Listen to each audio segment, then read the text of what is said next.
Welcome. You are about to witness a person full of uppers and downers, vaguely recall the plot, theme, and many other things regarding an obscure B-movie. During the heatwave, I loaded myself up on herb, an energy drink to unlock my full movie autism potential. This video will have no grading system, just vibes and stream of consciousness. It may make sense, may not. Mental and verbal processing speed may increase or decrease at any time. Time is relative, and time is a human construct. Slinky can talk about a movie forever. The limitations of storage capacity and the limits of CapCut should keep the video to under an hour though. Get ready to blaze through a movie and to see in Slinkievision.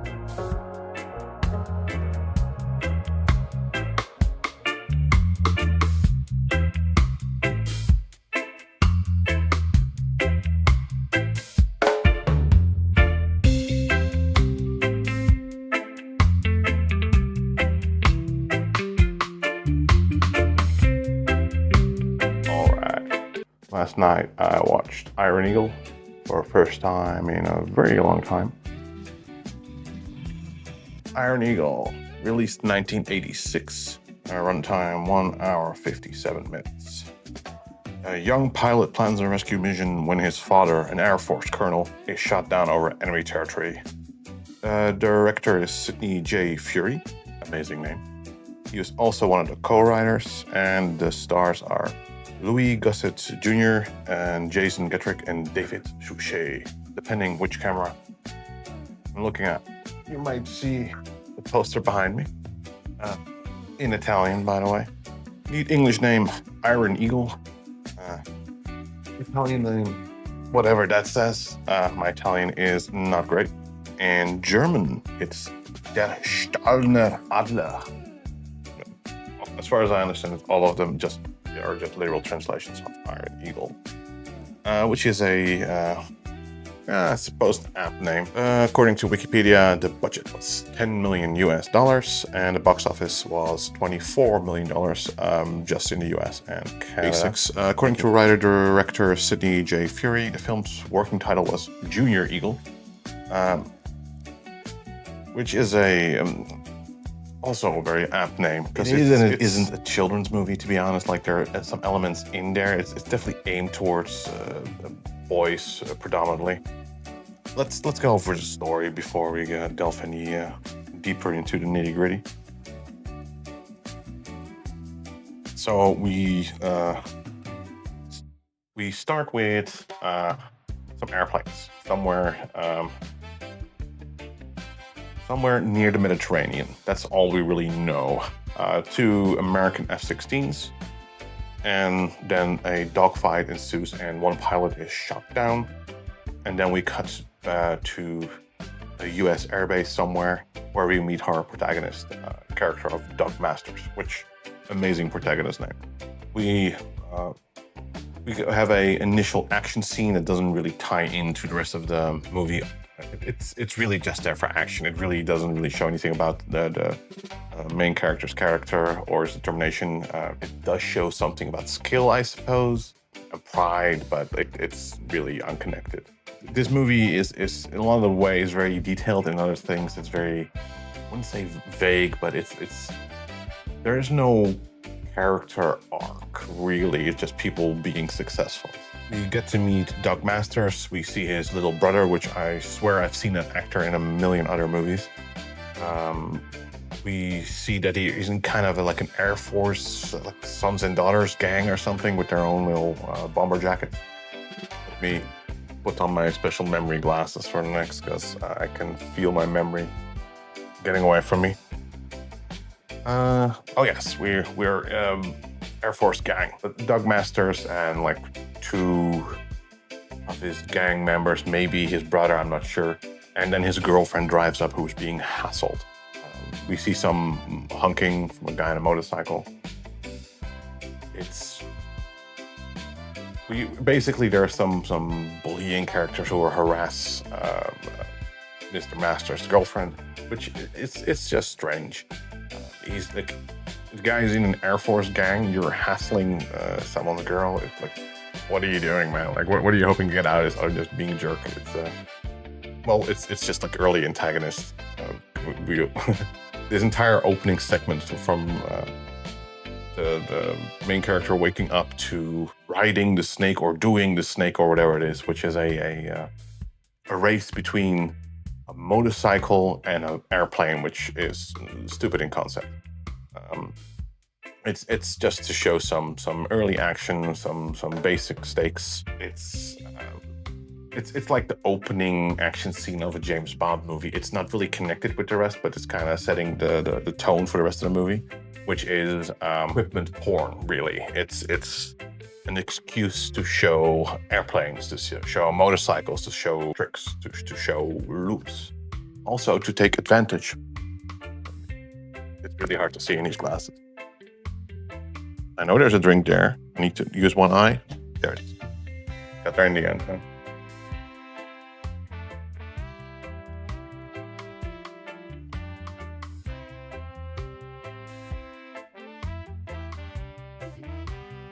Right, where were we? Oh yeah.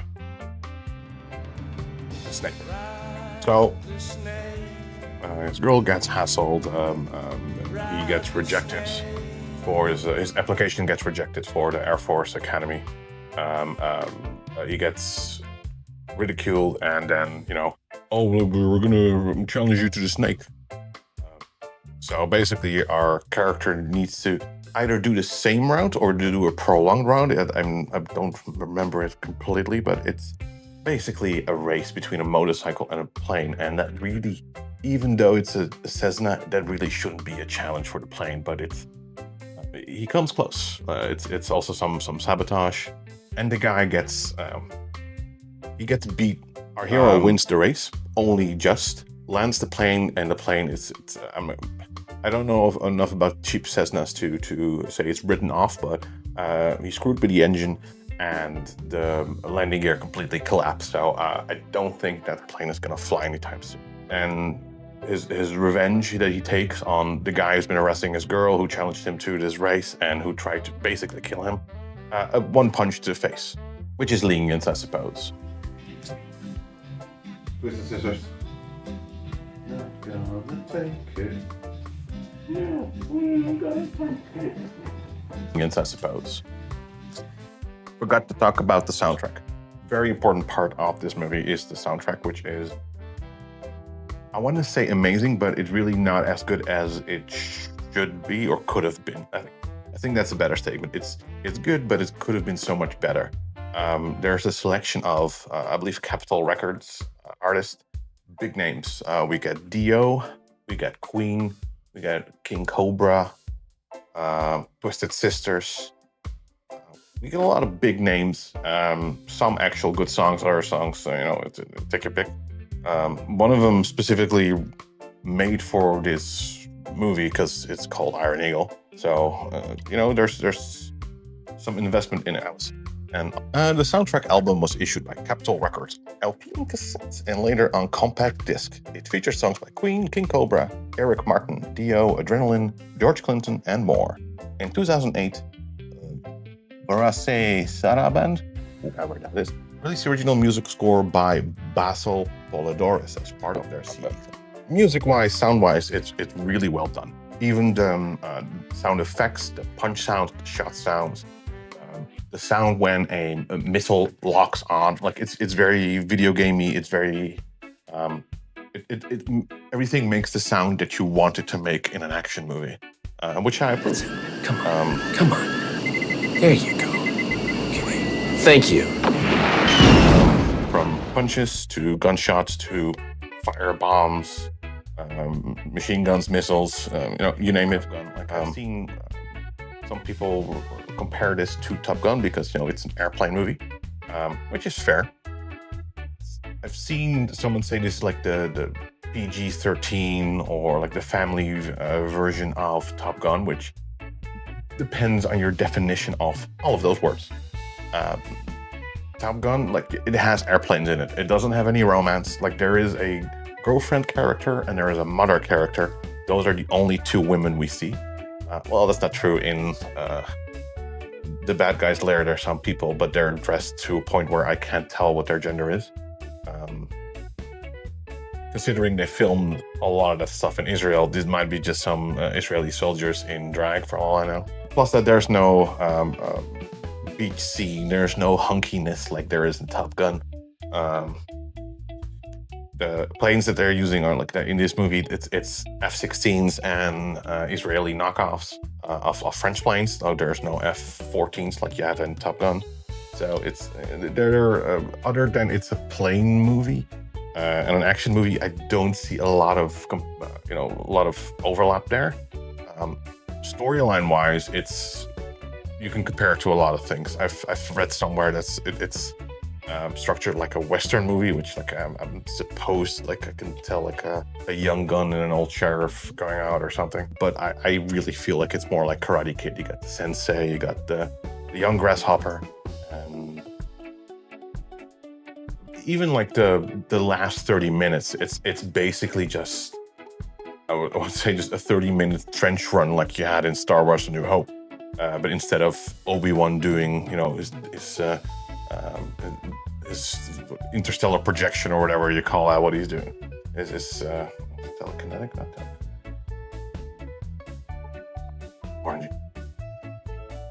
It's just like the couple of seconds in the trench run where he hears, "Oh, use the Force, Luke," but instead it's like half an hour and it's on a cassette tape, and he's just giving. Don't argue with me. Is it loaded yet? It's loaded. Now, don't interrupt me. I'm only going to say this once. Anything happens to me, you climb as high as you can out of the range of those weapons, and you play that tape. A bunch of things must have gone wrong if you're listening to this. Whatever happened, I know you must be real scared. I wouldn't blame you if you wanted to head for home.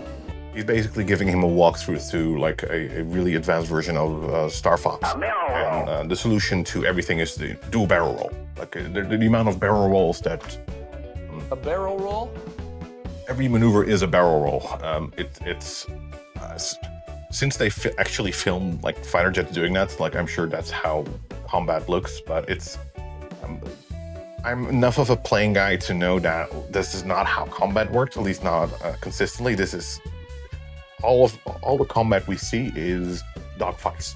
It's they can almost touch each other. They're that close, and with guided missiles, it should be like kilometers difference. But they're constantly just doing barrel roll, and sometimes they use missiles, sometimes they use their machine guns or their cannons, and the effect is always explosions. Like it doesn't matter what is hit and what it is hit by, explosions follow. It's with the exception of the Hades bomb, which I'm not sure is a real thing, but it does sound cool.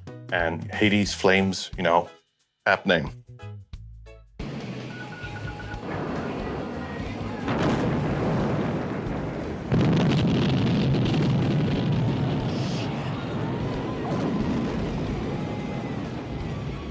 Attack them through the flames! The Americans must die. Filming took place at both California and Israeli locales. To simulate the above-ground facilities of a typical U.S. Air Force base, a combination of hangars and barracks at Carmelo and the Plains of Fame Air Museum in Chino, California were employed. Most Israeli air bases are situated underground hangars, maintenance shops, and crew quarters. Filming in Israel took 6 weeks in and around regular Israeli training missions.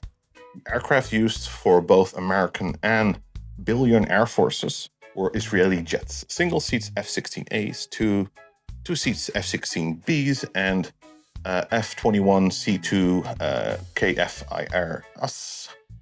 Kefir, I'm not sure how you pronounce that, nor do I really care, to be honest. Were simulated MiG-23s painted with fictional national markings. So all the planes, all the fighter jets at least, we see are Israeli planes.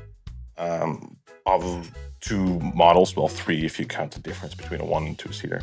This is not how a MiG normally looks, but it doesn't really matter. It's just, if you're targeting something for plane people, like those are the people who would notice most. So it's a ballsy decision, but then again, like you're getting some original footage there. So They were probably really happy that the Israeli Air Force wanted to work with them and all, since the Americans did not. They have standing. They traditionally don't really work with movie companies. Let me just find the section where I read that, so I don't have to do it in memory. Hang in 3 days. Yeah, there's a 3-day time limit, or like ticking clock aspect, which is really good movie trope. But considering all the stuff they're gonna do and like how much distance they need to cover, the 3 days is just. Yeah, they could have done it 3 weeks maybe and make it a bit more believable, but anyway, where was that? Deciding that the US government will do nothing to save Colonel Masters' life, Doug devises his own rescue mission. He requests the help of Colonel Charles Chappie Sinclair, a Vietnam veteran pilot currently in Air Force Reserve, who, though he did not know Colonel Masters personally, had a favorable encounter with him years earlier and knew the Chappie is initially skeptical, but Doug convinces him that with his friends he has full access to the airbase intelligence and resources and can give him F-16 fighter. Give him an F-16. To Doug's surprise, Chappie has already begun planning. Okay, this is way too much detail. So, I got done this. So, Bilanian airspace. So this is in a fictional country called Bilai, or whatever the fuck. For this movie, the bad guys for this movie are it's David Suchet really, but it's an entire country. Like, we're gonna go to war with an entire state because a Air Force pilot got shot down and his son wanted him back. He's a bit of a daddy's boy apparently. This is a fictional Arab state of Bilya, and I think it's where Libya is, because at some point someone gets shut down and they say, oh, the Egyptian fishermen fished them out, and they mention the Mediterranean constantly. So I think it's around Libya. We also see a map at some point, and I'm pretty sure we see Tunisia, Libya there, maybe Sicily at the top. It's so they made up a country, but it's very clearly modeled on Iraq and Libya, especially the image the West had of those two countries in the 80s. So it's David Suchet, who is a British actor, who's doing an amazing job playing I always assumed he was a dictator, but I saw the cast list, and he was supposed to be the Minister of Defense. So the spiritual leader or the president is never shown. It's just a Minister of Defense who also flies his own jet and is the end boss for this movie. Speaking of David Suchet, I should mention there are a lot of talented actors in this movie, and there's a lot of good acting in this movie. Unfortunately, the best acting is not by the main character, and we do spend a lot of time just with him, with the camera even closer than this camera is to me. Significantly closer than that one. You're expecting face acting from an extremely young actor, and that doesn't mean there aren't talented young actors, but in a movie with David Suchet and with a couple of other notable actors. So the guy who plays Chappie, Louis Gossett Jr., is a really good actor. David Suchet is a really good actor. You got Tim Thomerson, who he's a bit of a B-movie actor, but he is a pretty good actor. And just whenever you cut back to Doug Masters, who is being played by Jason Gedrick. Not that he's bad, it's just in contrast, you just notice the difference. Chappie has many good scenes, and he has such a warm voice, which really helps. And at some point, when we get to the recording part, when he has a tape and recorded his voice, the voice is all you really need, and it's a warm voice. So you got an actor whose voice is out acting someone's face acting. It's. That being said, it's a jet movie for young boys, so who gives a shit. Michael Aldridge playing the character of Colonel Blackburn. I thought I heard Blackbird, which is a better name. And he's also a B-movie actor. I recognize him anywhere from Robo Jocks, where he's wearing a cowboy hat and an overall and is a I forget if he's a mechanic or a pilot for a giant mech, and he turns out to be a traitor. And then he has his when he's discovered, he commits suicide by putting up his thumb, saying "I'll see you in hell," and jumping out of a hole into a chasm. I always remember his face. Good actor. Like, we've only seen him for a couple of scenes here. We see a lot of scenes on the airbase. The movie, like as a movie, it's more interesting than the story itself, because it's just basic, like, wish fulfillment for young adults, I suppose. First part is we got the initial action scene, then we have a bit of drama with like the trial and the jail scene and the torture scene. The torture scene seems like a straight off ripoff from Rambo, but then again, you know. If you're gonna copy any movie, do it from a good movie, I suppose. And you know, a torture scene is a torture scene. Rambo wasn't the first to have torture scene. It's just like stylized and visual. It's you know, sometimes the interrogator is German, sometimes he's Russian, sometimes he is from a fictional country in the Middle East or Mediterranean.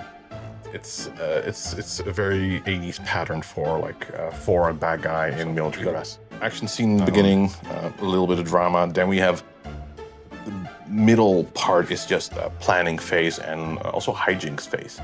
And it's the pacing of the movie is interesting. It's like they knew to put a bit of action in the beginning. They knew to set up the stakes, to introduce the characters before. They set up all these characters before the plot really gets going. So like we already have like the Chappie meeting Doug for the first time. Before we know that Dad has been shot down, so we got this big planning phase in the middle. There's also like a very short. We got a 3 day period for this movie that it's imposed on itself, and in these 3 days, main character needs to convince secondary character to do something. We need to plan something, and we need to go halfway around the world. And somehow we do all of these things. It's very impressive, but like really, you should have made it 3 weeks. We got we don't get a training montage. We get like multiple training scenes. We get a hijinks and intelligence gathering montage. And here again, I believe during the hijinks montage where we have firecrackers and people stealing intelligence. We've got Twisted Sisters with "We're Not Gonna Take It," you know, a good rebellious song. This movie is very much like the next generation is ready to take over.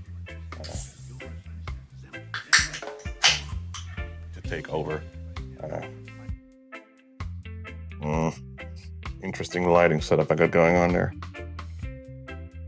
All right, so yeah, we Twisted Sisters. We're Not Gonna Take It. Basically, Doug's gang gets. He's got friends that are related to mostly sons and daughters from he's got. His gang is basically the sons and daughters of like all the different departments, it seems. So we got like he's the son of a pilot. There are some people who are like sons and daughters of some intelligence officers or whatever. So it's he's got an entire gang of people that are supposedly in the know and able to do things on the base. And we get to a point where they get satellite pictures. They get multiple fully armed F-16s. Like first they train in one and then they have two for the actual mission later on. And he's doing that just because one of his friends is a computer nerd that has access to these things. The guy in glasses, and again, like mentioned it in the earlier, like the Shock 'em Dad review, like if you have glasses in the 80s, you are a nerd. Like especially if you're the only character. And this again, another trope. Smallest guy in the club other than younger brother, glasses. So he, of course, he does computers. That's, you know, lean into the tropes. We got token black guy, and we got token black couple like in the gang, which, you know, we need to get some representation there, which is it's fine. It's just especially during the school ball or whatever it is, it really stands out that there's only one black couple and they're the only ones dancing. Well, they're the only ones who can dance, I suppose. So yeah, so we got intelligence gathering, we got mission setup, we got some inspirational speeches by Chappie. Louis Gossett Jr. really earns his paycheck here. He carries this movie, and without spoiling too much, he also carries the rest of this franchise because there are 4 Iron Eagle movies, and he's the only one that's in all 4 of them. He might be the only one that's in multiple. Technically, the actor who plays Doug Masters is supposedly also in the second one uncredited, but his character dies in the very beginning. Spoilers. So yeah, where are we? Oh yeah, planning. And okay, so in 3 days, we concocted this plan. We did a training mission, and we got 2 fully armed F-16s being flown by Chappie and Doug. And they're gonna fly from the US. I'm not sure if it's in the movie. It's also supposed to be California, but that's where they filmed. So they fly from California all the way to the Mediterranean in an F-16. At least they are, and certain things they spend a lot of detail on, other things they don't. They do refuel, they sleep along the way. So that's already like 24 hours. So really they did all the planning and convincing in 2 days, which is not really high security in the US Air Force Base, apparently. At least not among family. So we're flying through the Middle East, and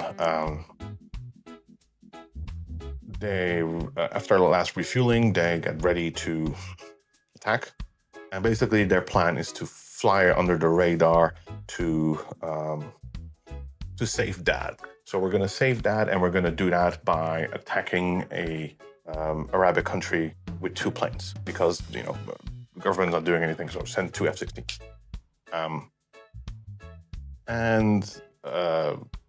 We never spent any time on the repercussions. Like the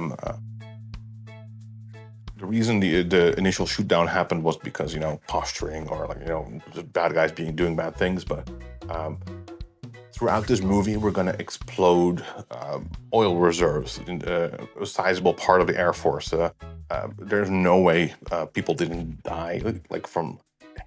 We never see death, but we know it happens. We see things explode with people in it. So it's definitely like this is a little massacre going on in order to save one guy, which, it's the movie makes it feel like it's okay because we're doing it for the right reason. Like it's okay because we're doing it for the right reasons.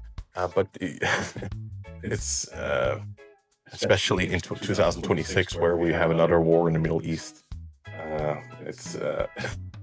This movie is very timeless in the sense that it really shows a certain type of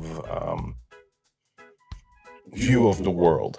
At some point, our hero even says it's one little country. What can it possibly do against the U.S.? I mean, they don't have the balls to stand up to those bastards and force them to release. Oh, I see. Well, what do you think we ought to do about it? Launch some missiles? Go to war over it?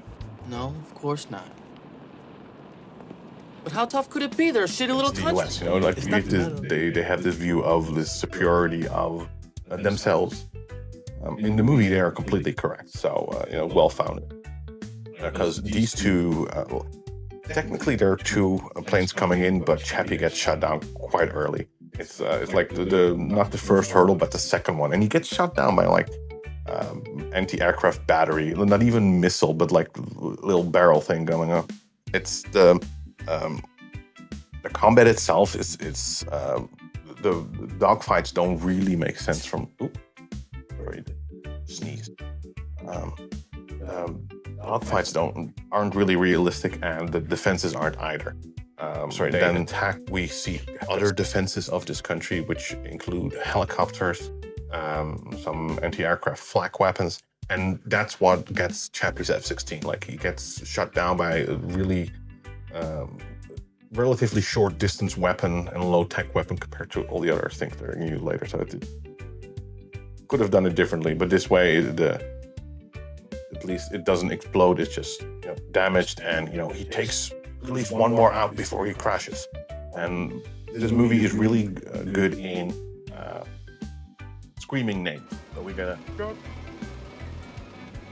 Doug, I ain't gonna make it. So we gotta Chappie. My point is, there's basically one plane just devastating this one country. It's the power level difference is quite notable, and I'm not sure if the movie is trying to say that this boy is really talented, that all F-16s are just really overpowered compared to, Middle Eastern MiGs. But it's, it's that's why I say it's really just Karate Kid. There are quite a lot of consistency issues with the plane. Sometimes you can see different weapons layouts, or things that are expanded are still there, or vice versa, or like a landing gear down. It's you work with what you got, so it's not the end of the world. But like the amount of weapons this plane has, it's at least they use the cannon, so so that you can get. At least they use missiles, bombs, and gunfire interchangeably, and like the effect is always explosions, like I said. And we get more equipment porn. We get I suspect a lot of Israeli gear. We get this weird truck that the spare wheel is blocking the drivers. So at some point they wheel out Dad from his cells to the airfield, so Doug can fly in and take him out. Take him out in the sense of picking him up, which again, this plan is ludicrous.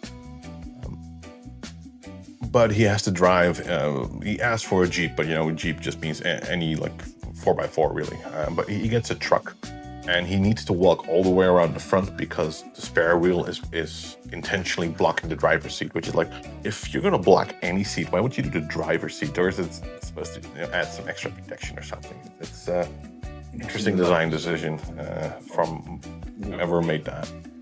I'm sure I'm gonna look it up and add it in post. So we're devastating this country, we're blowing shit up. Of course, it's David Suchet, the main henchman, who is just full of drip. His uniform is amazing. He's got this gold ring. He's got his little cigar or cigarro, whatever you call it. He's acting the part. And again, I have to come back. They're really good actors in this, and it's kind of in service of. It's in service of a children's movie. Let's be fair here. Cut him to pieces. Kill him now. All right, so yeah, David Suchet, of course. David Suchet,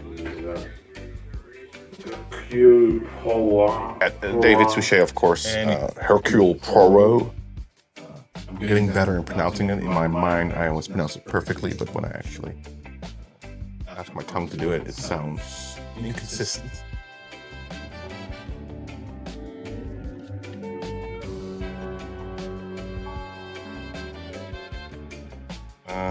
Casting a British guy for an Arab guy because he didn't have Arab actors. Well, it's a weird, is it whitewashing if you don't it's not. He's not in brownface, and as well, usually you get British actors playing Germans, British actors playing Russians, British actors playing Dutch people. It's what is this obsession with getting British actors to every nationality that's not American? At least the British are getting paid.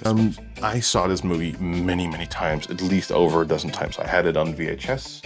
It has, as far as I'm concerned, really good movie pacing. It understands, how to spread the action, how to build drama, but there's no female character in it. There's no romance in it. There is a lot of A-team action, explosions, but don't show any death or blood. Even though there are clearly people dying. The closest thing to seeing someone dying is, scream, explosion, scream, or people going through fire in general, blowing up and flipping. The PG stunt stuff.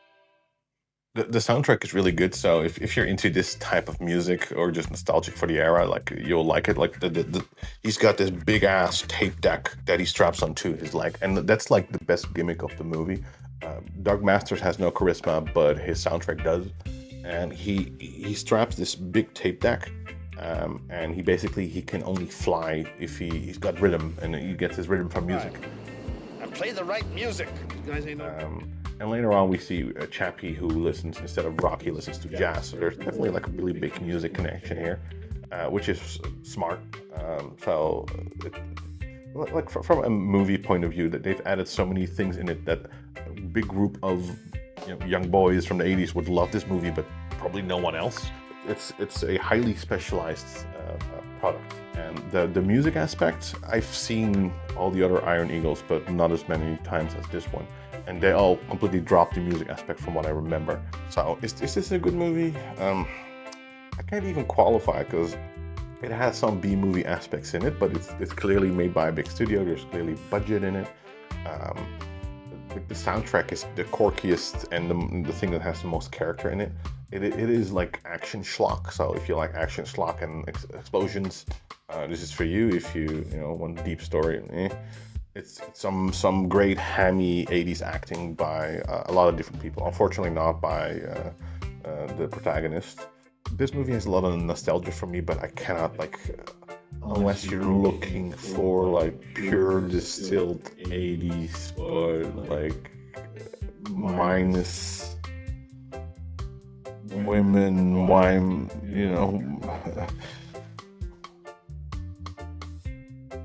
I can't really recommend this unless you're looking for very particular type of distilled 80s still. If the A-Team was a jet movie, that's the type of action. It's explosions with no deaths, everything explodes, no main character dies even when they get shot, even when they get shut down.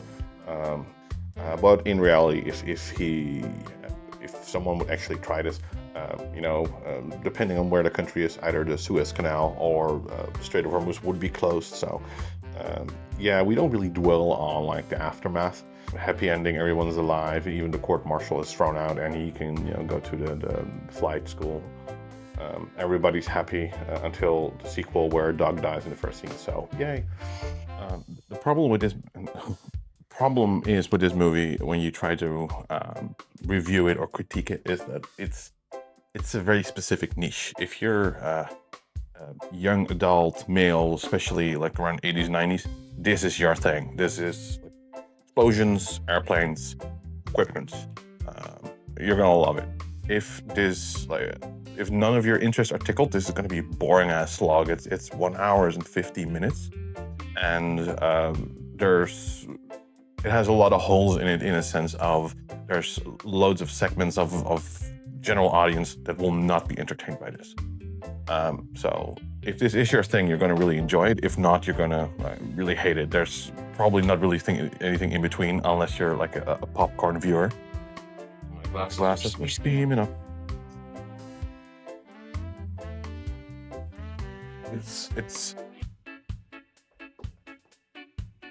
It really is a lot of empty action calories when you boil it down.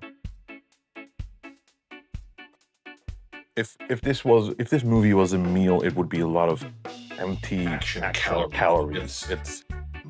Things go boom and you don't really care why. The main character is Dog Masters, but it really is America. It really is America. Is amazing, and it's best in the world, in the world with the best Air Force, etc., etc. It would not be unfair to call this propaganda if you're being honest.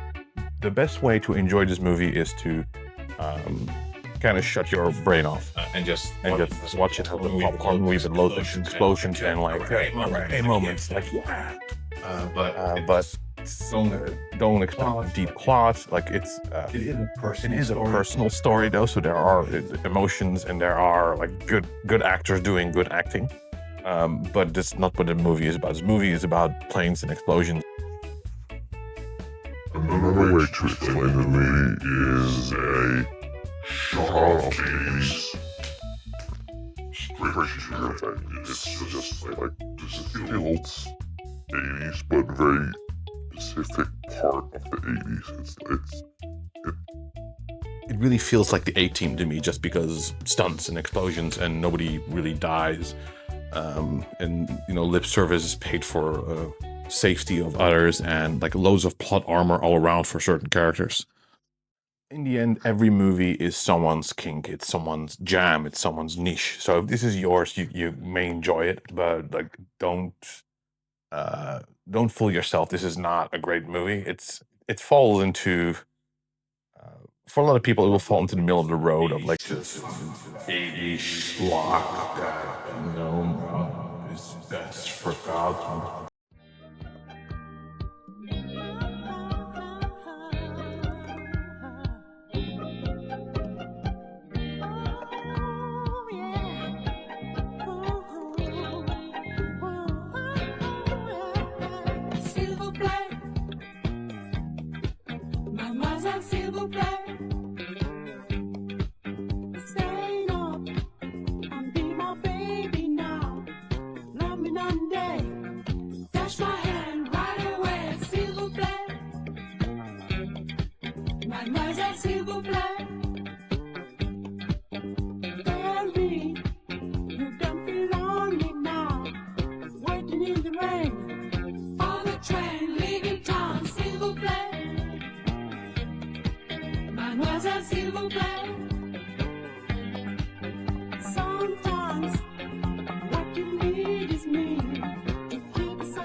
Editing things.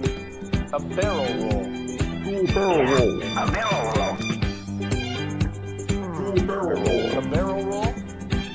A barrel roll. Barrel roll. A barrel roll. A barrel roll. In the 80s, they understood you need to scream a character's name dramatically. They did it twice in this movie. That's all I need, apparently.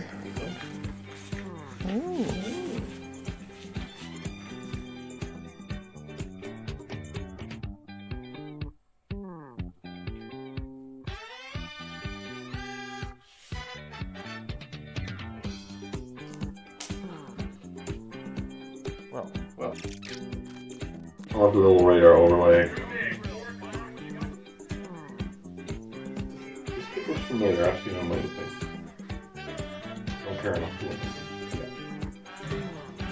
The characters will tell us what's going on because the visuals don't really explain us to the audience what's going on. There's cool flying going on, but you wouldn't know whether they are in respect to each other. Ronald Reagan propaganda here.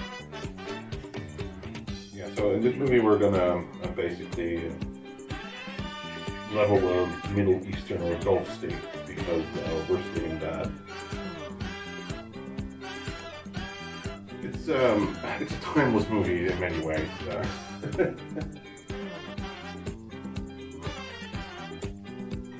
he is. Old man, Nemesis. David Suchet.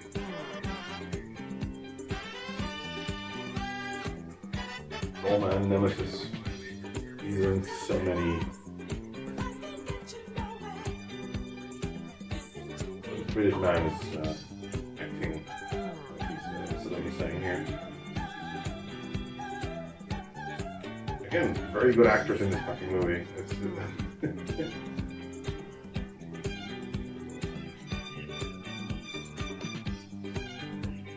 It's acting.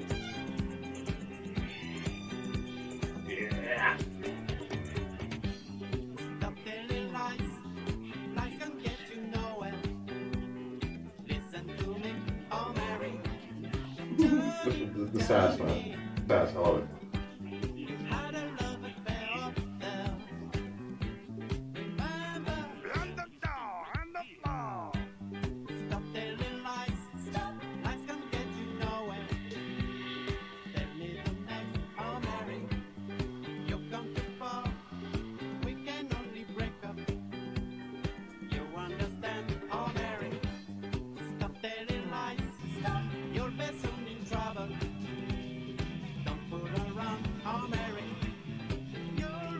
Middle Eastern block.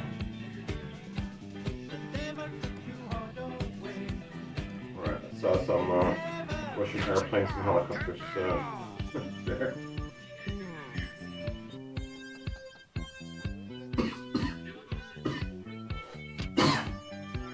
See, he's Mr. Miyagi. He's a hermit. And you have the students who wants to be taught. So he's a pilot that's really good at mission planning.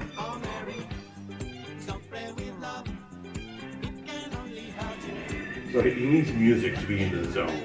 I'll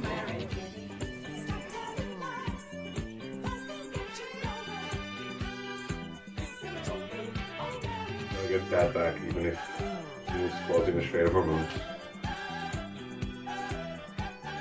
Looking at the cast, the guy who plays Slappy is called Chino Fats Williams. Interesting name. Who this dude is.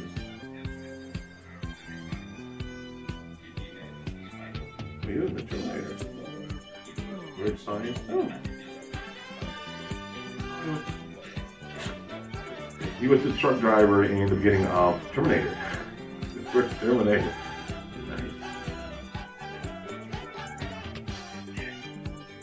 Oh. Yeah, acting is way too good for it's just a shitty movie to look like this. Oh, finally got some fucking proper AA.